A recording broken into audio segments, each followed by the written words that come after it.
Gospel of Matthew tells the story of a wealthy man entrusting sums of money to three of his servants before leaving on a journey. When the man returns, he praises and rewards the two servants who, through wise investments, have doubled the funds entrusted to them.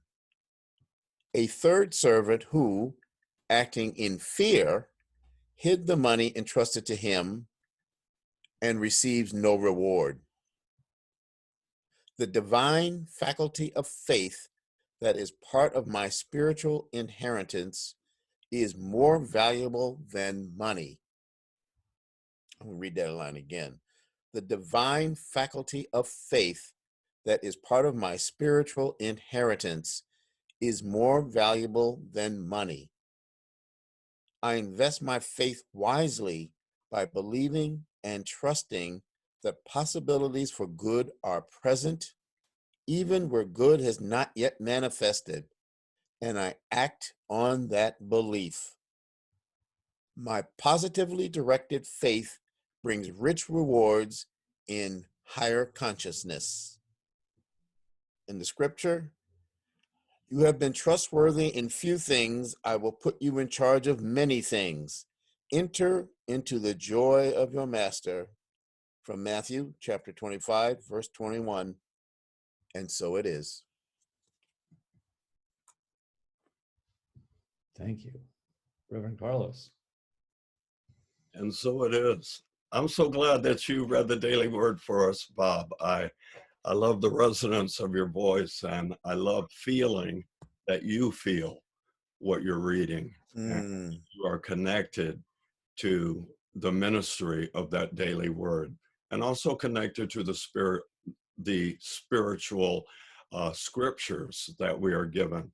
So thank you so much for volunteering. I kind of have my fingers crossed, hoping that you would be there. And when I saw you lift up the daily word, I went, "Ooh, I think maybe it's going to be my brother Bob." And so thank you so much. And thank all of us once again for gathering together. My favorite scripture on faith is the one that just tells us what faith is. Faith is the substance of things hoped for and the evidence of things not yet seen. And so faith is believing that the invisible can become visible. And so practicing faith is always an important thing. And I always remind us that we're always practicing faith. And it's a question of whether we are practicing faith in a positive outcome or a negative outcome. And that daily word reminded us to have faith in positive outcomes, to have faith in good. And so thank you so much. What I just want to speak a little bit about and just give us some food for thought about today is the idea of the scripture that says, what you seek, you will find. We clearly, and we all know this, we clearly live in a world that manifests in a surround that appears to be a mixture. The mixture has been described since biblical times as a mixture of what is called good and a mixture of what is called evil. It has also been spoken of as a mixture of light and a mixture of darkness. And the idea for what I want to speak about is, do we just live in a world where we're impressed by one or the other of these forces? And are they forces? And do they determine what my experience is in life? And so in thinking about what I wanted to bring this morning, I was thinking about, it's a good time to remember, all of us, that the scripture that says, knock and the door will be opened, seek and you will find. This is something we're always doing. As cozy as the idea might seem, none of us are living in the same reality. We're living in the reality of our own experience of it. God is the author of reality itself with a capital R, And each of us gets to be the author of our own experience of reality. We're each writing the book of our life with our living. The way we live our lives are showing ourselves and the world what we believe, what is important, what we expect, and what we wed ourselves to.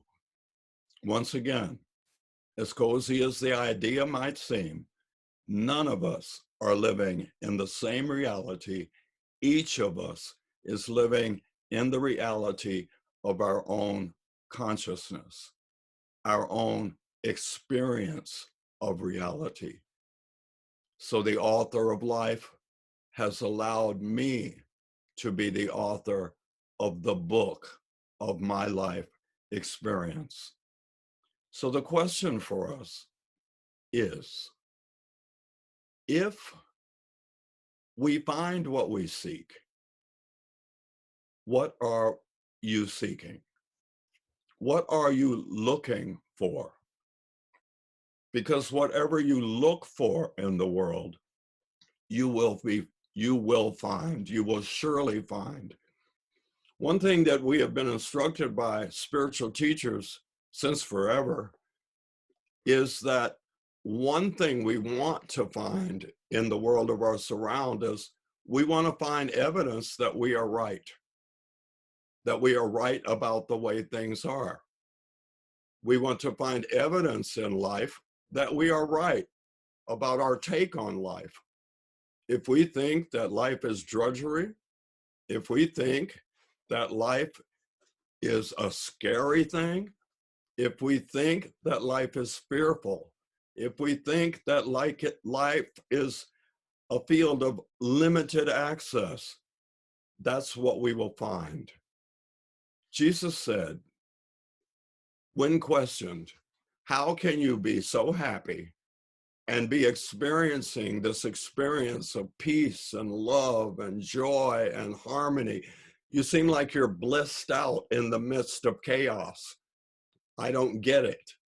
Jesus says, if you have eyes to see, look around you, because the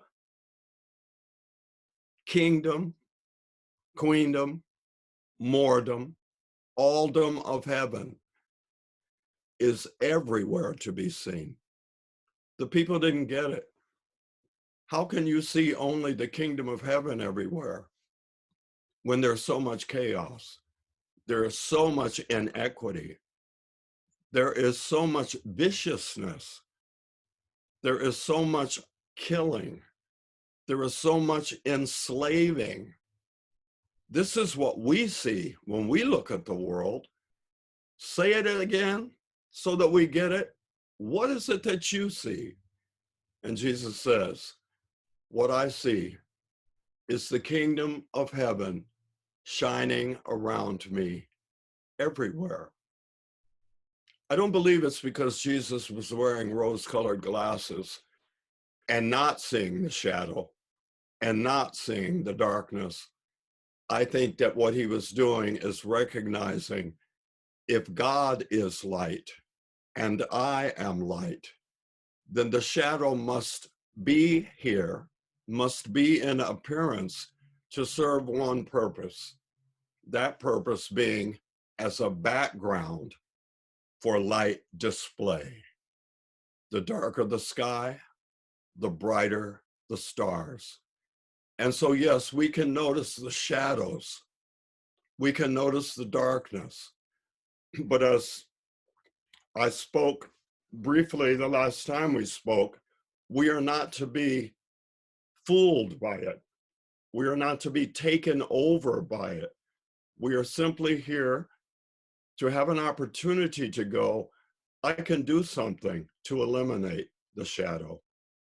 If I am the light of the world, then of course I'm designed to go into arenas of darkness, not to freak out, not to be reactive, but to remember, I am the light of my world.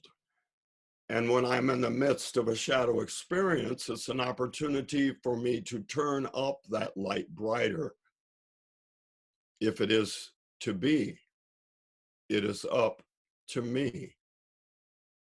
And I don't need to wait until I do another 365 days of A Course in Miracles, or wait until I go to another workshop or a seminar, or wait till I've grown more in my consciousness. The idea is for me to practice right where I am. Jesus says in the scriptures, a man who is pure of heart sees purity all around him. This is why Jesus could say, can't you see the kingdom, queendom, moredom, alldom of heaven shimmering and shining all around you? He was seeing that because that was in him. That was who he was being. We are seeing who we're being. We're seeing what we expect to see. And once again, I want to be right about what I think about life. If I think that life is only shadow, if I think that life is only unfair, if I think that life is only negative, I will seek and I will find the evidence to support my claim. It will be everywhere I look. The thing about looking for the shadow and finding it, and rather than observing it, to absorb it, in order to do that, we have to forget the 5 principles of unity. We have to forget that God is absolute good everywhere present. And we particularly have to forget the nature of our relationship with the Almighty One and the power that that brings us. Once more, when we absorb, we can tell we're absorbing because emotionally we will feel less than whole. When we are simply observing that shadow, we keep our experience of whole being, and we are best prepared to respond out of Christ's consciousness. We are best prepared to be effective change agents in the world, not absorbing what appears to be negative, but simply observing it. And out of our observation, remembering, I am the light of the world, sent to shine away this appearance of darkness by being the light of the world. That same scripture that says the pure man who is pure of heart sees only purity in the world goes on to say that someone who holds darkness and negativity and evil in their own heart will surely see it in the world, because this surround that we call the world is but a reflection of our inner expectations, desires, beliefs, fears, and catastrophizing. We project it out so that we can see it, so that we can blame someone for its existence. And so the person whose heart is filled with darkness will easily be able to see darkness everywhere. It'll be what they're excited to look for. They're hoping to find more of it when they watch the news. They're hoping to find more of it when they read the newspaper. They're hoping to find more of it when they go on social media and go on the internet and scan what is the news, what are the current events of what's happening in the world. Well, trust me, the light outshines the darkness, but if I'm not looking to see that, I never will. And so out of the contents of my own heart, I will project a picture of what it is I believe to be. I will see that this is either heaven on earth or hell on earth, or a mixture of both. This is why the development of Christ consciousness is so important for us, The scripture says it that way.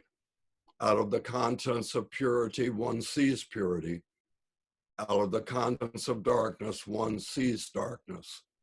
A Course in Miracles puts that same theme in a very simple way, which I'm so grateful that I ran across back in the 1970s. What the Course had to say about this is, God is in everything I see because God is in my mind. Imagine keeping God in your mind and in your heart will allow you to look out upon your surround and see God in everything, even in the appearance of shadow, to be able to see God in the midst of the biggest challenge you have ever faced, the capacity to see God in a worldwide pandemic, the capacity to see God when we are visited by the appearance of disease, call it cancer, call it lupus, call it AIDS, call it whatever you will. If God is in my mind, I will see God in my surround, regardless of the appearances of that surround. And so it goes to say that if God is in my mind, I will see God in everything. The flip side is this: if God is not in my mind, I will not see God in much at all. Maybe a few little things that I've decided are glorious and enough and way too blazing in their light for me to deny. So I'm encouraging us to remember that we are always seeing what we're looking to see, and to ask ourselves, what am I looking to see? If I'm looking at a deep level to see proof that I'm right, what do I want to be right about? There have been times in my life where I wanted to see the proof that certain people were not as good as me, not as close to God as me, didn't have their act together like I have mine, weren't as sweet and loving and kind. Well, if that's what I was looking to see, it's all I saw. There are many people who believe that the world and the people in it are not to be trusted, that they've got something up their sleeve, that they're out to in some way use us or abuse us. And therefore, believing this, they are expecting this, and they see plenty of this. I believe that I've told you that I've counseled a few people in the many years of my ministry.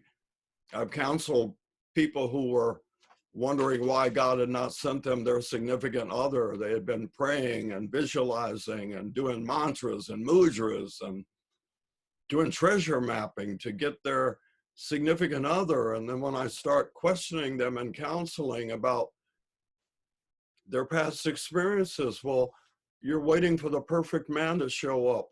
What does that look like to you? What is your experience of that? And as we talk and as they disclose more, they confess to me that the truth is they don't really trust men. They've been wounded so many times. They've been let down so many times. Oh my God, men have dogged me since I was a little girl. And yet I'm asking God to give me a partner, to bring me my man, when deep down inside, I do not trust men, especially men who say they love me and who say they care about me. They're the most dangerous because in my experience, they most let you down and leave you hurting most deeply. So finding out what's going on deep down inside of us, what do we think of the world? What do we say it is? Because whatever we say it is, that it is to us. And as I began, I said, as cozy as the idea might seem, none of us are living in the same reality. Each of us is living in the reality of our own belief system, our own thoughts, our own feelings, our own expectations, be they expectations of good and plenty or expectations of shadow and lack and limitation. This universe is fully accommodating. It will give you what you want. If you want a song of praise, it will give you one. If you want a song that is the blues and grieves about the horrors of life, it will give you that. It will give you a reason to be in a fetal position crying, or a reason to be running around your apartment or your home dancing and praising God. What do you want? Because that's what you will get. What is in your mind? Because that is what you will find in your world. If it is to be, it is up to me. If not me, then who? If not now, then when? Now is the time. This is the day the Lord has made. Let us rejoice and be glad in it. For our opportunity to look around and go, wow, the light outshines the darkness. Wow, the kingdom, queendom, moredom, alldom of God is everywhere for those who have eyes to see. How do I know, Reverend Carlos? Right here, right now. How do I know God is in everything I see? Because right now, I know God is in my mind. I will cling to this knowing all the day long. Thank you for your listening.